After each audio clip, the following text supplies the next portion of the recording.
నమస్తే. తెలంగాణ నాయకులకి పవన్ కళ్యాణ్ గారు మంచి బూస్ట్ ఇచ్చినట్టయింది.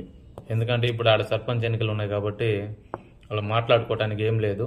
ఏదో తెలంగాణ సెంటిమెంట్ వాడేసి జనాలని చేత ఓట్లు వేయించుకోవాలని ఒకరి మీద ఒకరు పోటీ పడుతున్నారు అనుకో. బీఆర్ఎస్ నాయకుడు జగదీష్ రెడ్డి గారు మాట్లాడినారు.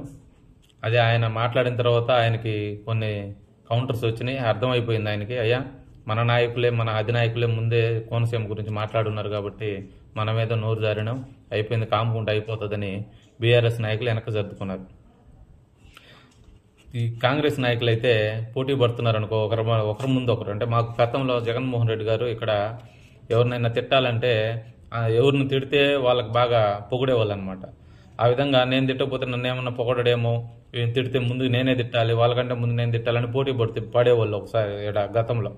ఇప్పుడు అదే తెలంగాణలో కూడా అదే నాయకులు అదే చేస్తున్నారు. ఇప్పుడు ఎక్కడ బాగా పవన్ కళ్యాణ్ గారిని తిడితే సెంటిమెంటు పండుతుందేమో, రేవంత్ రెడ్డి గారు మాకేదో దండలేస్తారేమో, పొగుడతారేమో అనుకుంటున్నారు. రేవంత్ రెడ్డి గారు గుడ్ పర్సన్. ఆయన ఎప్పుడు మాట్లాడాలో, ఎలా మాట్లాడాలో, అసలు పవన్ కళ్యాణ్ గారు ఏం మాట్లాడారో అర్థం చేసుకోగలిగిన శక్తి ఉంది ఆయనకి. మీకు అంత లేదు, మీరు అంత జ్ఞానం కూడా లేదులే మీకు చెప్పాలంటే.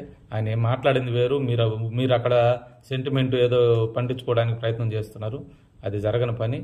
ముఖ్యంగా కోమటిరెడ్డి గారు మీకేదో అక్కడ ఏదో బీసీ కుటుంబాన్ని ఏదో ఇబ్బంది పెట్టారని చెప్పి బూతులు తిడతా ఉన్నారు.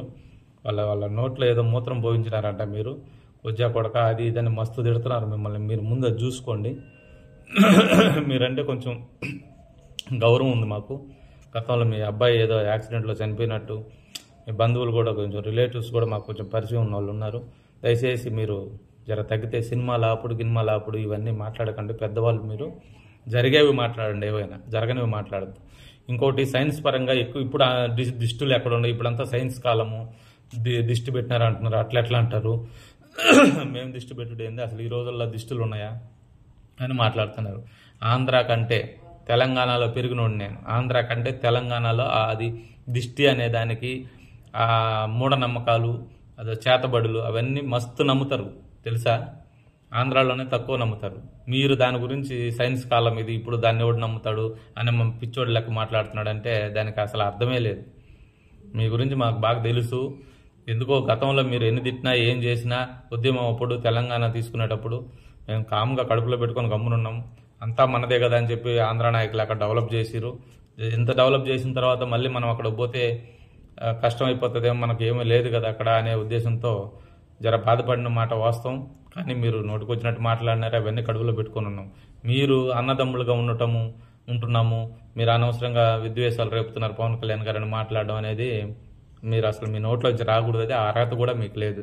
దయచేసి మీరు కామ్గా ఉంటే మీకే మంచిది. అక్కడ ఏం పవన్ కళ్యాణ్ గారు ఏం తెలంగాణ ప్రజలను ఏం దూషించలేదు, ఏం మాట్లాడలేదు. ఆ తెలంగాణ ప్రజలందరికీ తెలుసు. మీరు నాయకులు మాత్రం ఓట్ల కోసం ఏదో ప్రయత్నాలు చేసి ఒకరి మీద ఒకరు పోటీ పడుతున్నారు. అవన్నీ ఏం ఫలించవు. జర కామ్గుంటే మీకే మంచిది.